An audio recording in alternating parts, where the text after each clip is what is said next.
अनंत कोटि ब्रह्मांड नायक योगी राज प्रभम श्री सच्चिदानंद सद्गुरु साईनाथ महाराज की जय। प्रिय भक्तों, श्री साईं सच्चरित्र के अध्याय 46 को आज हम पढ़ेंगे, जिसमें श्री साईं बाबा की कथाएं श्री बी बही देव की माता के उद्यापन समारोह में सम्मिलित होना और हिमांड पंत के सहभोज में चित्तक के रूप में प्रकट होना आदि के बारे में बताया गया है। इस अध्याय में दो कथाओं का वर्णन किया गया है। बाबा किस प्रकार श्री मानदेव की मां के यहाँ उद्यापन में सम्मिलित हुए और बाबा किस प्रकार होली त्योहार के भोजन समारोह के अवसर पर बांद्रा के हिमांड पंत के घर पधारे। प्रस्तावना। श्री साईं बाबा समर्थ धन्य है जिनका नाम बड़ा सुंदर है। वे सांसारिक तथा आध्यात्मिक दोनों ही विषयों में अपने भक्तों को उपदेश देते हैं तथा भक्तों को अपना जीवन ध्येय प्राप्त करने में सहायता प्रदान कर उन्हें अपनी शक्ति प्रदान करते हैं। वे भेदभाव की भावना को नष्ट कर उन्हें अप्राय वस्तु की प्राप्ति कराते हैं।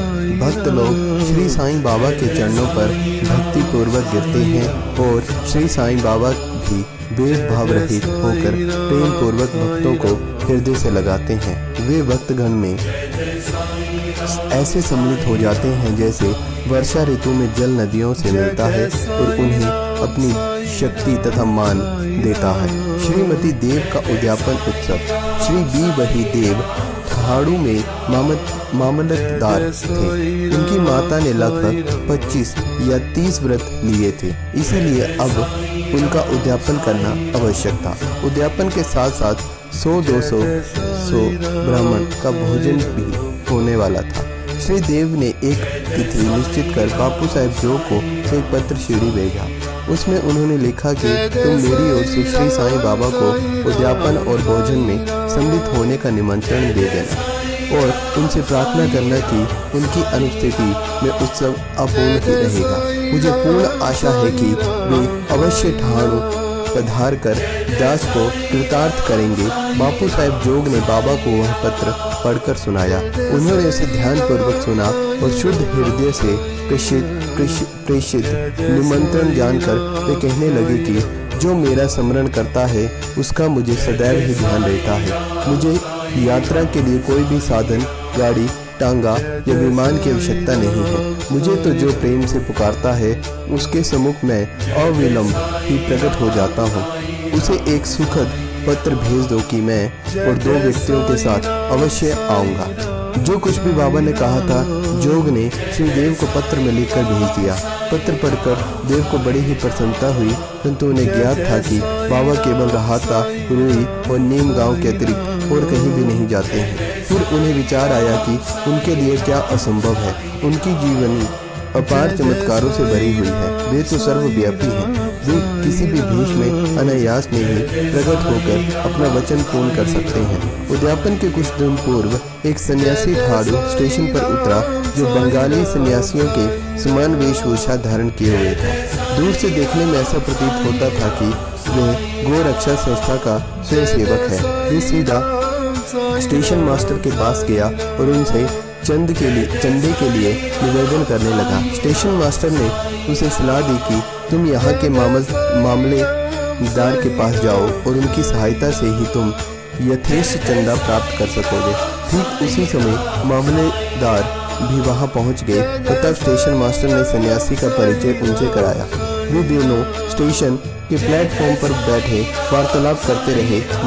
मामलेदार ने बताया कि यहाँ के प्रमुख नागरिक श्री राव साहेब नरोत्तम श्रेष्ठ ने धर्मार्थ कार्य के निमित्त चंदा एकत्रित करने की एक नामावली बनाई है। अतः अब एक दूसरी नामावली बनाना कुछ उचित सा प्रतीत नहीं होता। इसलिए शेषकर को भी तो यही होगा कि आप 2-4 माह के पश्चात पुनः यहाँ दर्शन दें। और यह सुनकर सन्यासी वहाँ से चला गया और 1 माह के पश्चात श्री देव के घर के सामने टांगे से उतरा। तब उसे देखकर देव ने मन ही मन सोचा कि ये चंदा मांगने ही आया है।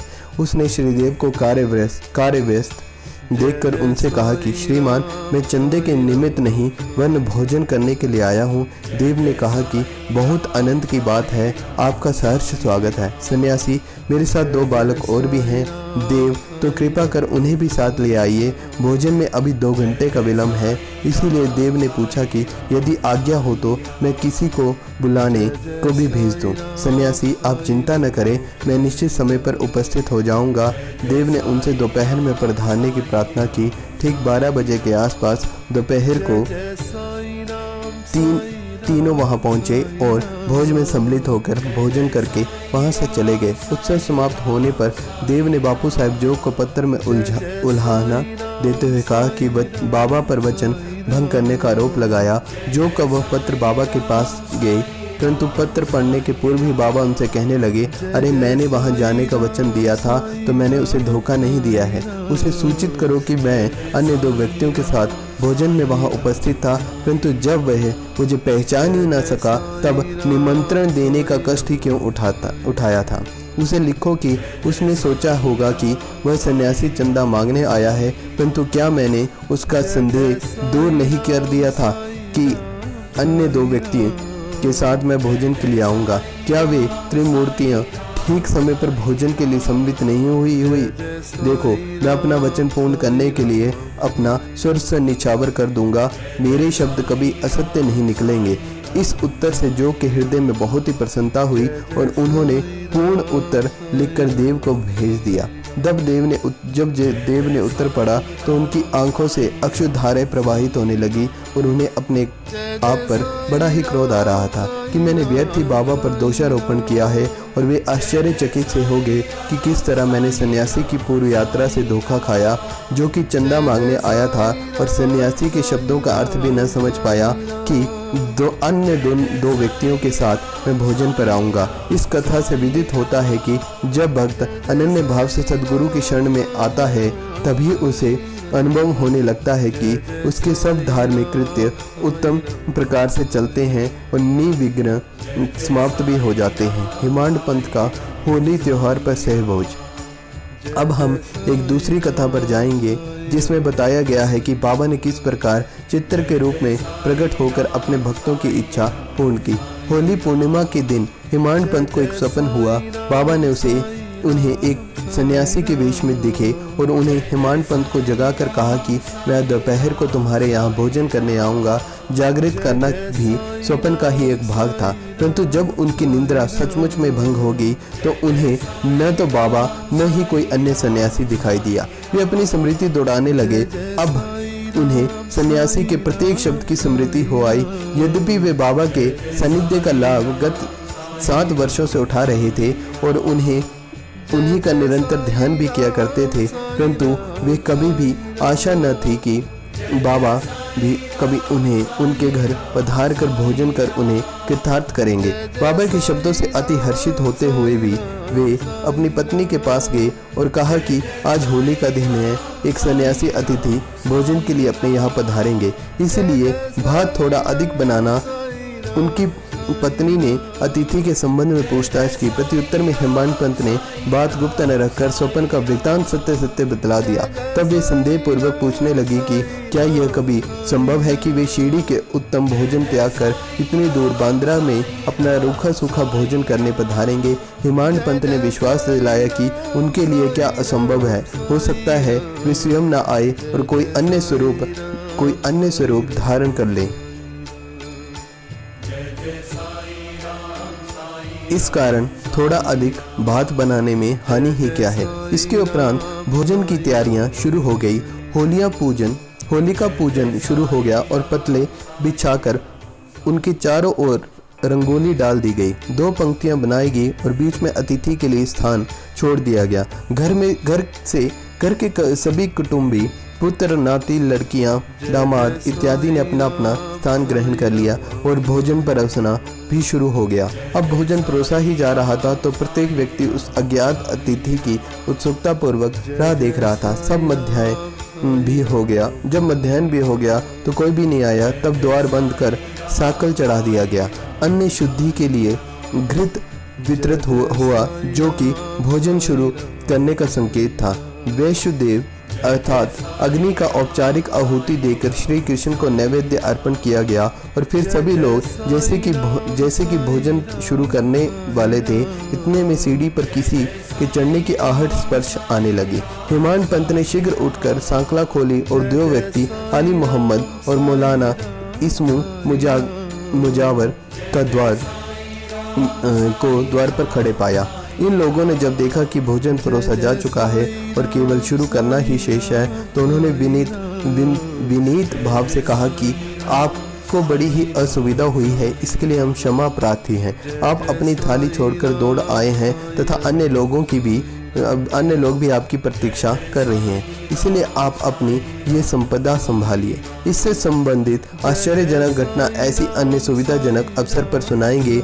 ऐसा कहकर उन्होंने पुराने समाचार पत्रों से लिपटा हुआ एक पैकेट निकालकर उसे खोलकर मेज पर रख दिया। कागज के आवरण को जो ही हिमांड पंत ने हटाया, उन्हें बाबा का एक बड़ा ही सुंदर चित्र देखकर महान आश्चर्य हुआ कि बाबा का चित्र देखकर वे द्रवित हो गए। उनके नेत्रों से आंसुओं की धारा प्रवाहित होने लगी और उनके समूचे शरीर में रोमांच हो आया। उनका मस्तिष्क बाबा के श्री चरणों पर झुक गया और वे सोचने लगे कि बाबा ने इस लीला के रूप में ही मुझे आशीर्वाद दिया है। कौतूहलवश उन्होंने अली मोहम्मद से प्रश्न किया कि बाबा के ये मनोहर चित्र आपको कहाँ से प्राप्त हुआ है। उन्होंने बताया कि मैंने इसे एक दुकान से खरीदा था। इसका पूर्ण विवरण मैं किसी अन्य समय के लिए शेष रखता हूँ। कृपया अब आप भोजन करिए, क्योंकि सभी आपकी प्रतीक्षा कर रहे हैं। हिमांड पंत ने उन्हें धन्यवाद देकर नमस्कार किया और भोजन गृह में आकर अतिथि के स्थान पर चित्र को मध्य में रख दिया और विधि पूर्वक नैवेद्य अर्पण किया। सब लोगों ने ठीक समय पर भोजन शुरू कर दिया और चित्र में बाबा का सुंदर मनोहर रूप देखकर प्रत्येक व्यक्ति को प्रसन्नता हुई और इस घटना का आश्चर्य भी हुआ है कि वे कैसे घटित हुआ। इस प्रकार बाबा ने हिमांड पंत को स्वप्न में दिए अपने वचनों को पूर्ण किया।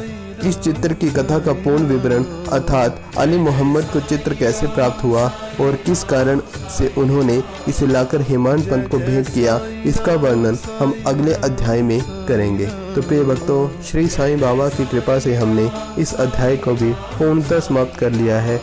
बोलिए श्री सच्चिदानंद सद्गुरु साईनाथ महाराज की जय।